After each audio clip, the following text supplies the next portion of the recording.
Thank you. Can you hear me? Yes, sir. Okay.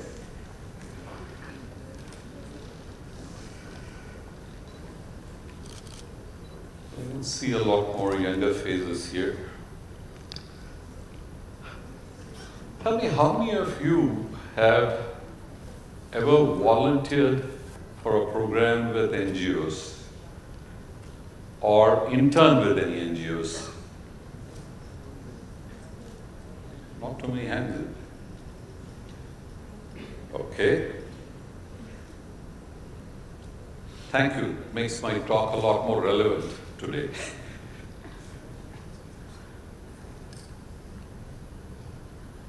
I just realized that this year it would be about 50 years since I started my full-time work life.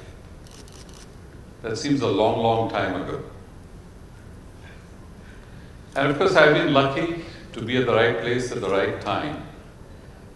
So about a little over 5 years ago, I started my third career, which is in terms of navigating the social development space of what you understand as NGOs. I started doing that just about 6 years ago. And what my objective date of start is to try and share with you my journey and the learnings from my journey, so that if, as I see a lot of youngsters who want to be aspiring to explore the NGO space early in life, you would have some pointers in terms of what you should and what you shouldn't. Because to me, I think it's very important that you don't miss the forest for the trees. And it's very critical that you make your choices very carefully, because ultimately you make those choices. And that decides in terms of sustaining those choices and also making sure that you don't get disillusioned too quickly with your choices. So today, if there's anything, I think the key point here is to share my journey and what inspired me and how was my transition into NGOs. Besides which, I want to kind of give you a bit of a primer in terms of what NGOs do we really need NGOs, and what exactly are the success measures for an NGO, and lastly, what are the challenges that NGOs face. And while telling you this, I would like to probably share a few stories to reinforce it. So here's my first story. Here I was in a crowded coffee shop, waiting for a friend one hot afternoon. And I heard a lot of noise at the next table, and I realized that there were a bunch of people pretty much like you, youngsters in their early 20s, mid-20s. And I was not very conscious, but I was eavesdropping into this conversation since I was alone. And as you probably know, eavesdropping is a fine art. I mean, you probably have the skills to do it. So I was craning my neck, and I couldn't understand actually. It's a kind of a lexicon, vocabulary, which was strange to me. What did I hear? I heard things like poverty update, access to clean drinking water, sanitation,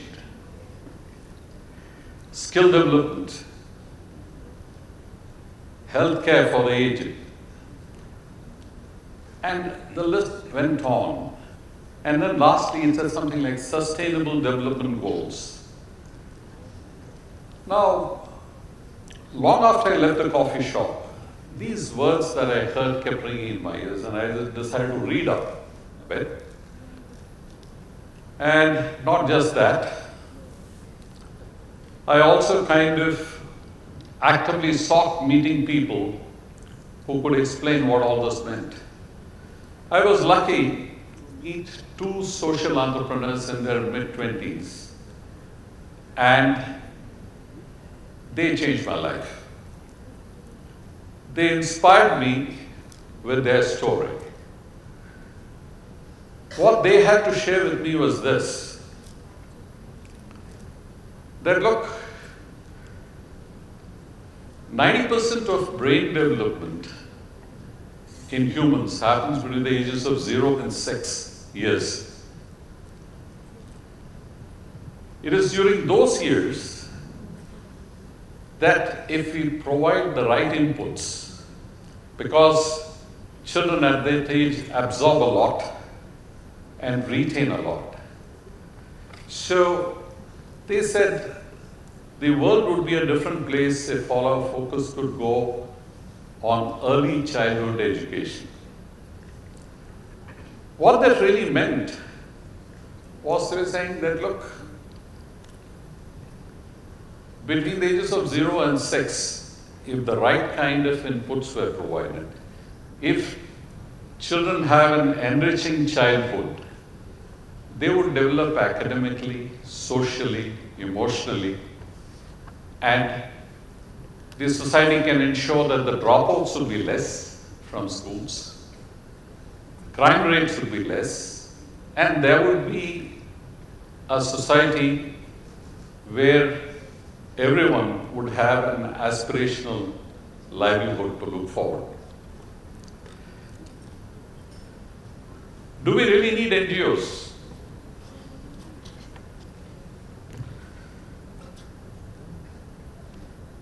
The question is an affirmative. I don't know, what do you think? Do we need NGOs?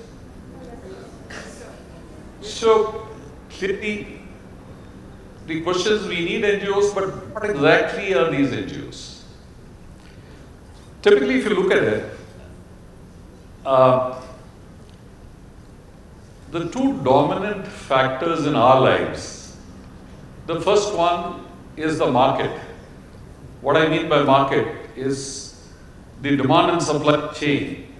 You know, when you wake up in the morning, we need to use some product, whether it's a toothbrush, a toothpaste, whatever. So your entire demand and supply is addressed by the market. You have the second dimension in our lives, which is the government. The government largely is responsible for ensuring an orderly civil society. They make those statutory laws, regulations, and enforce it. Neither the markets nor the government is very effective or efficient. And it's a given, with the result that there is always a niche, a space for another category of organization to fit in, which is where the NGO comes in. So largely, if you look at the society, it's made of the market, the government, and the NGOs.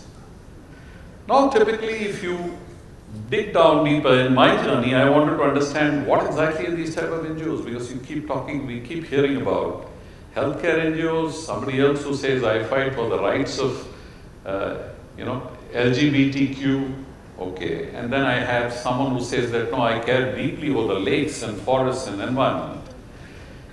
What I found is, broadly, there are two buckets of NGOs.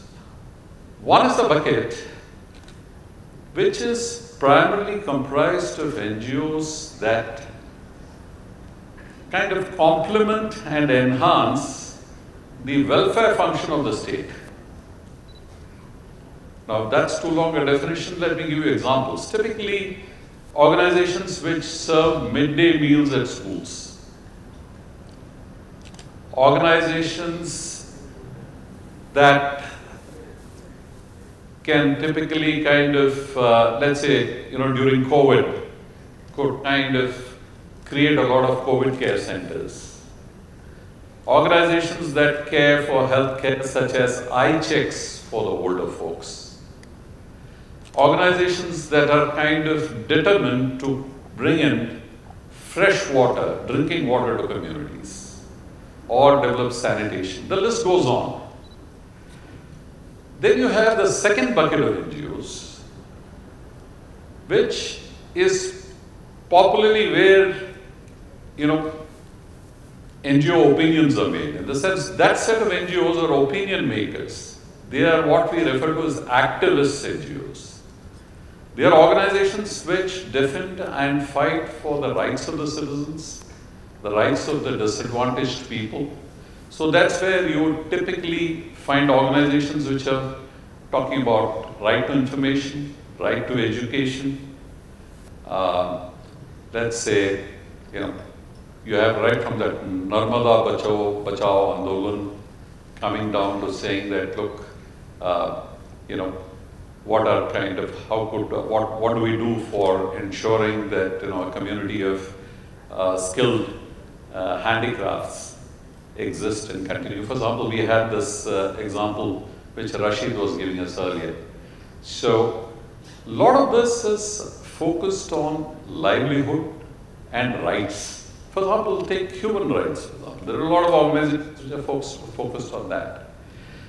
So without confusing, there are just two buckets of NGOs. One which kind of complements and enhances the welfare function of the state. The other, of course, is the one which is an activist organization which defends the rights.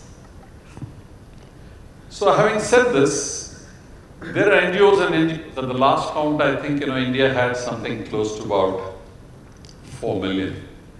But when you come down to saying how many of them are active, it narrows down and you find that there are just a couple of thousand which are really active.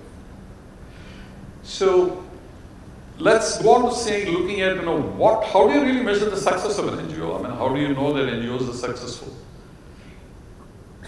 The most simple measure is how long has an NGO sustained? I mean, like, for example, consumer brands, you have brands which have kind of continued for a very long time. You have organizations like Akshay Patra, you have organizations like CRY, you have organizations like HelpAge India, and likewise there are also global entities which are well-known brands and which have existed across multiple generations. Having said that, in recent times, the interest in NGOs has kind of mushroomed phenomenally, whether it be among young people like you, or the middle-aged, or people of my generation who are probably trying to look at how do you kind of stay engaged. And that's where I find the thing what touched my chord after about 40 years in corporates was, what does a manager in a corporate entity do? You manage balance sheets, profit and loss statements, talk strategy, talk markets, talk products, services, and so on. But when you look at the big, audacious goals and issues that you need to solve, I mean, whatever you do in the corporate pales into insignificance when you look at the civil society, the world closer to you, the community closer to you, the geography closer to you. You realize that there is phenomenal amount of work to do to improve your civil society.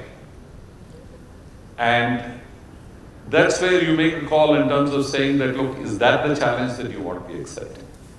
And that's the call that I made. So, coming back, saying that how do you measure success for NGOs? It's important for us to understand the value chain of how NGOs work. For example, it says, we start with a very simple thing saying input. What is an input for an NGO? Okay, people and money. That converts into activities. Activities are normally referred to as programs, whether you bring in products, services, and so on. That leads to output, and then what we call as what results out of all this, we refer to it as an outcome. And what is measured in an NGO in terms of saying that is it really doing good work is when you measure impact.